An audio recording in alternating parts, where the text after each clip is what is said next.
नमस्कार, जय श्री कृष्ण, राधे राधे। गीता सरल कहानियाँ। तो इस श्रृंखला में आज मैं शालिनी गर्ग लेकर आई हूँ 8वीं कहानी। लेकिन सबसे पहले मैं आपको दिल से धन्यवाद देती हूँ कि आप कहानी सुन रहे हैं, लाइक कर रहे हैं, कमेंट कर रहे हैं, जो कि मेरे लिए बहुत महत्वपूर्ण है।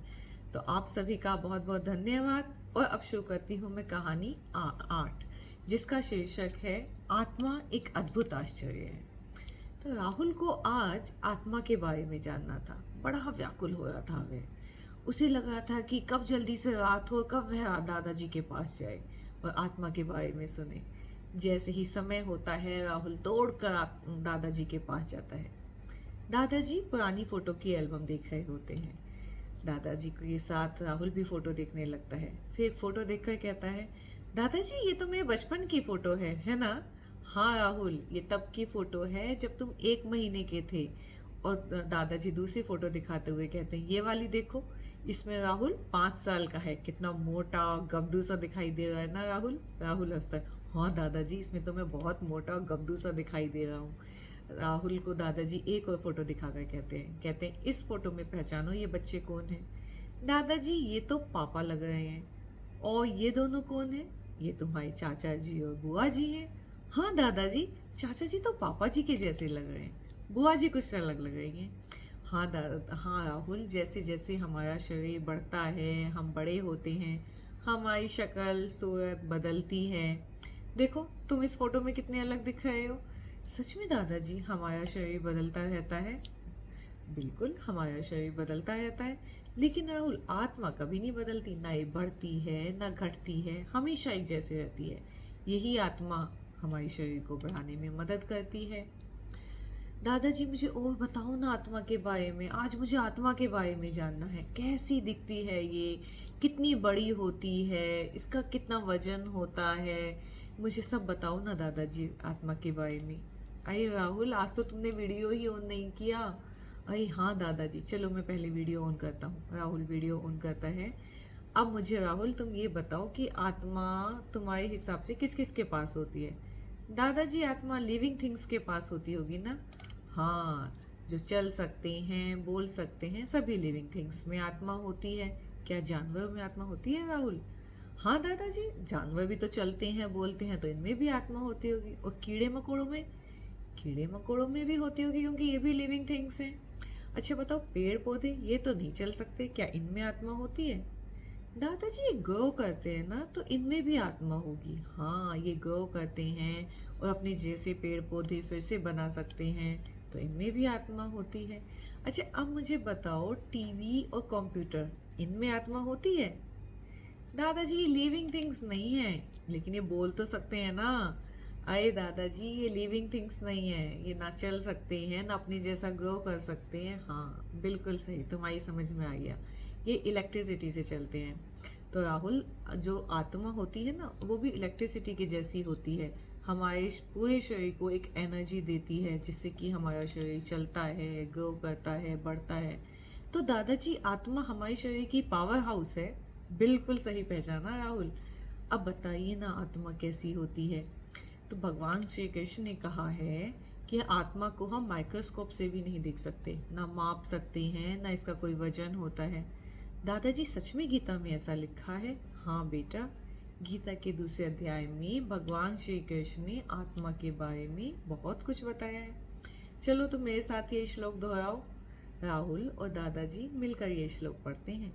नैनम छिन्दन्ति शस्त्राणि, नैनम छिन्दन्ति शस्त्राणि, नैनम दहति पावकः, नैनम दहति पावकः, न चैनम क्लेद्यन्त्यापो, न चैनम क्लेद्यन्त्यापो, न शोष्यति मारुतः, न शोष्यति मारुतः। राहुल, पता है इसको कविता रूप में भी गा सकते हैं। कैसे दादाजी? तुम मेरे साथ बोलो।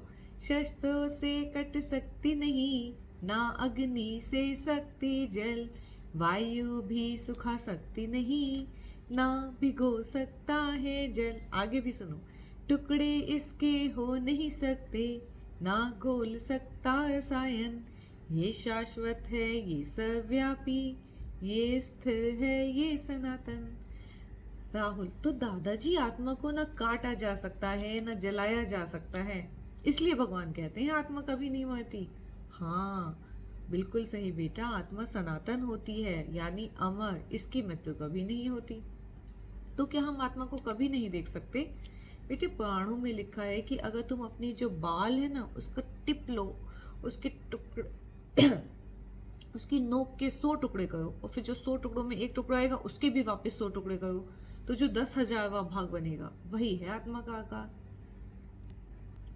राहुल आश्चर्य से, इतनी छोटी सी होती है आत्मा, इसको तो नहीं देखा जा सकता ना दादाजी। लेकिन बेटा, ध्यान लगाकर महसूस कर सकते हैं आत्मा को। तो दादाजी, आत्मा मृत्यु के बाद शरीर से निकल जाती है? हाँ बेटा, जब तक हमारे शरीर में आत्मा है हम जिंदा रहते हैं। जैसे ही आत्मा निकल गई हमारा शरीर डेड, मृत्यु हो जाती है। दादाजी, आत्मा शरीर से कैसे बाहर निकलती है? आत्मा कहीं से भी निकल सकती है। आत्मा पसीने की तरह कहीं से भी निकल जाती है। जैसे हवा शरीर से बाहर निकलती है, वैसे ही आत्मा भी सुगंध की तरह निकल जाती है। मतलब खुशबू की तरह हवा में घुल जाती है। बिल्कुल बेटा, जैसे हवा में खुशबू होती है जिससे हमें पता चलता है कि खुशबू अच्छी है या बुरी है, वैसे ही आत्मा के कर्मों की सुगंध भी होती है। मतलब अगर कोई अच्छे विचार, अच्छे कर्म करेगा तो उसकी आत्मा परफ्यूम जैसी महकेगी दादाजी। हाँ बेटा, अगर कोई बुरे कर्म करेगा जैसे कौरवों ने किए तो तो दादाजी, आत्मा फिर सड़ी बदबू देगी ना। हाँ बेटा, इसीलिए हमें अपनी आत्मा को अच्छे कर्मों से, अच्छे गुणों से महकाना चाहिए। तो दादाजी, जब आत्मा शरीर से निकल जाती है, क्या वो भगवान के पास जाती है? हाँ राहुल, फिर भगवान आत्मा का रिपोर्ट कार्ड देखते हैं। उसकी खुशबू सूंघकर, उसके कर्म देखकर बताते हैं कि उसे गिफ्ट मिलेगा या सजा। मतलब अगला जन्म कहाँ मिलेगा, और अच्छे कर्म किए हैं तो अगला जीवन अच्छा मिलेगा, और बुरे कर्म किए हैं तो उसे दंड मिलेगा, और किसी जानवर का शरीर भी मिल सकता है। सच में दादाजी ऐसा होता है? हाँ बेटा, यही भगवान ने पुराणों में बताया है। अब और कुछ पूछना है आत्मा के बारे में या सब समझ में आ गया?